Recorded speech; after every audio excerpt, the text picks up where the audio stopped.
Last year, I'm sorry, what number show are we on? 540. Okay, thank you. I was actually trying to remember that this morning. Last year, on this date, at this time, I was in Green Hills attempting to get to the Covenant School, as we had heard of a shooting that had occurred there. Dan Mandis was on the radio. Pamela Furr was on the radio. Eventually, Brian Wilson would be a part of the team coverage that day. And a lot of things changed that day in Nashville. I won't say everything changed that day in Nashville, but a lot changed. And sadly, for many of us who desire answers for what happened a year ago today, there are not a lot of answers forthcoming, because we have been stymied in any and all efforts, despite some of the writings of this individual leaking. Otherwise, efforts to try to glean or get inside of the mind and figure out what exactly was creating a dynamic within this person that manifested itself through the evil that was present that day at the Covenant School. We know a little. We don't know a lot. What frustrates so many of us about this, and I don't want to put words in your mouth, I don't want to put thoughts in your head, but I've talked to enough of you, and I've talked with enough of you over the years since the Covenant School was attacked and 6 people died. What is so frustrating is it seems that there are 2 sets of rules when it comes to this type of information. That there are 2 sets of standards when it comes to this type of killing. That if the media decides the individual was motivated by some sort of cause or some sort of thought or some sort of impetus that the media can exploit, then everything's fair game. If they can label it white nationalism or white supremacy or right-wing terrorism, homegrown terrorism, then you're allowed to look through any and all of the writings, any and all of the evidence, it seems. And I'm not saying that this happens in this way every time, but I do know the pattern here. That if the mentally insane, mentally deranged, and anyone that's willing to let's just start here with the standard. Anyone that's willing to indiscriminately slaughter human beings is not a human being, by my definition. Anyone who is willing to indiscriminately take human life, whether it's at a city hall in Moscow, Russia, or at a private school in Nashville, Tennessee, that is not an example of humanity. I understand that we have to be better than them. But if you're looking for sympathy out of Matt Murphy, that people that just indiscriminately slaughtered 140 plus individuals at a city hall at a concert in Moscow, that one of these dudes got his ear cut off, you're barking up the wrong tree, man. No sympathy from me. Similarly, I do not, for the life of me, understand why we have decided as a community, as a state, or some of us have decided as a community and as a state that we are going to, quote unquote, protect this information from the general public. Why? What are you protecting? I understand the broader debates. I understand that some people run to the gun control corner. I understand that some people run to the mental health corner. I understand those broad strokes. I've been talking about them for half of my life.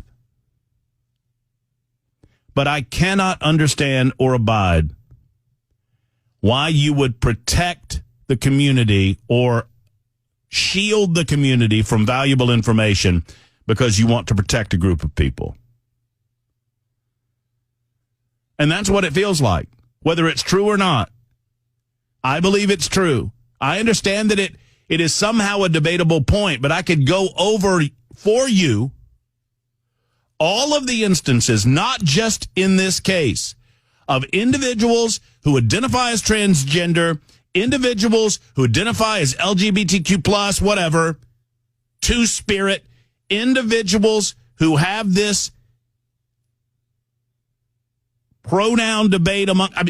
these individuals who identify in this certain way, it seems to me a pattern has developed that gets squashed by the mainstream media. That news is tamped down. It's never about the individual and their motivations at that point. If their motivations are out of right-wing extremism or racially motivated hatred like in Buffalo, and I don't have any problem with dealing with that as these situations come up. And more broadly, dealing with the gun debate, and more broadly, dealing with the mental health debate. Why is it that this subject is off limits? Why is it that this aspect of this situation is off limits? Why do we seem to protect murderers if those murderers are motivated by a specific set of circumstances?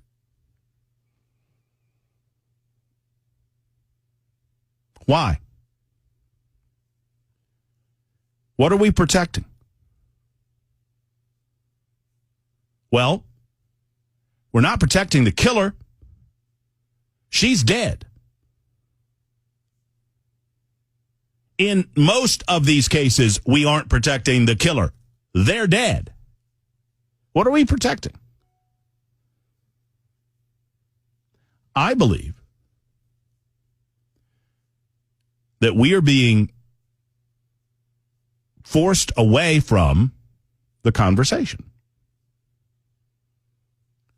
That we are being told that we're not allowed to have the conversation. And by preventing us from gathering information, we cannot present to the general public the very real narrative pattern that we have seen growing over these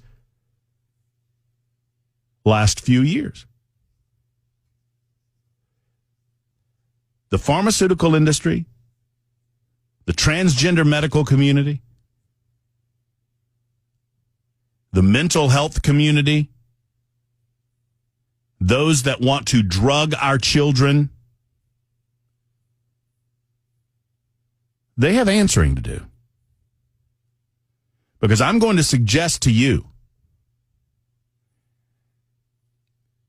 that we have, as a society, sadly, sent a message to broad swaths of our young generation that they deserve to be happy every moment of their lives, that they deserve to never have any discomfort in their lives, that they should live a life that is free of worry, that is free of sadness. And if you feel any of these things, if you express that, don't worry, there's a pill for that. This will make you happy.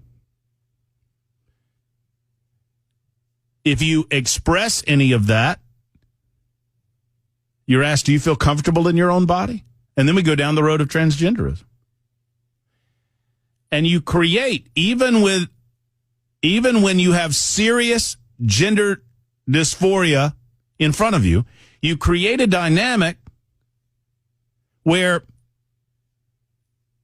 the individual you're talking about who already has a lot going on in their bodies, let's say they're 13, 14, 15 years old,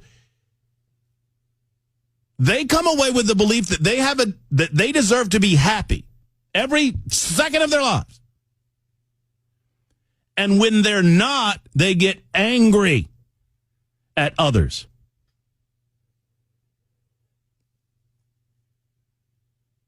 regardless of where you are on the debate regarding transgenderism with adults, this deal of telling 12-year-old children that their central mental issue,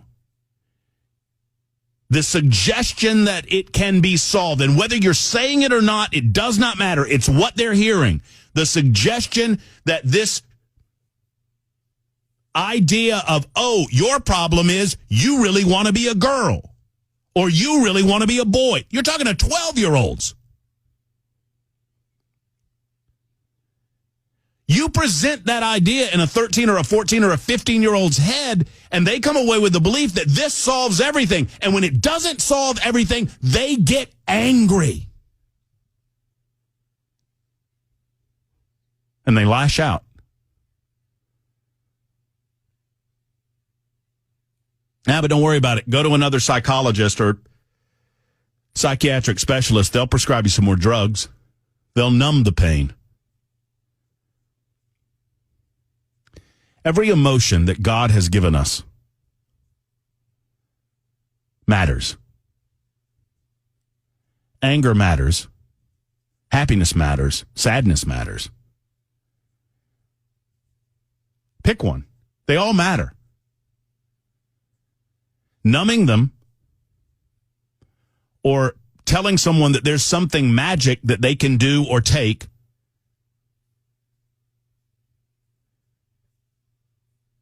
it's not working. Now, I am not a doctor, and I want to make sure that you understand none of what I have said today means that I do not see a value in drugs, pharmaceuticals, psychotropic drugs even. This does not mean that I don't believe in gender dysphoria. I understand that gender dysphoria happens. I understand that it happens a hell of a lot less than what we're seeing in our society.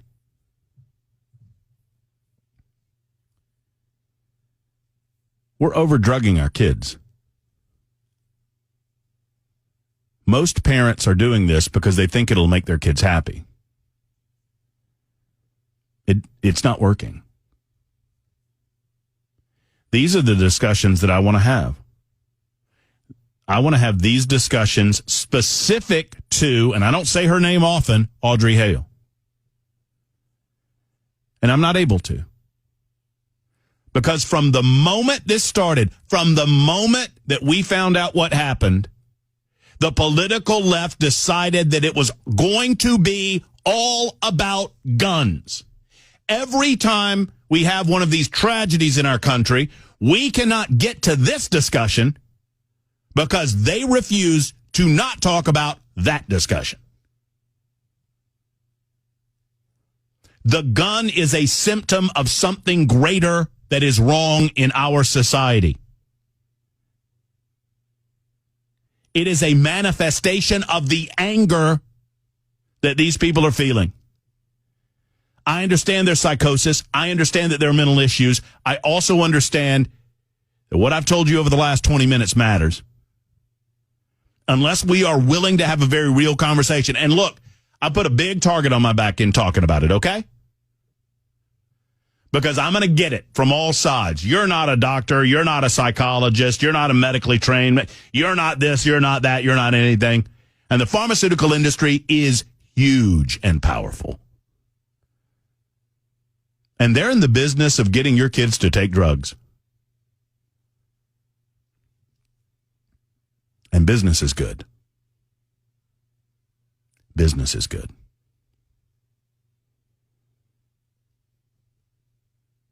God bless the people that died a year ago today.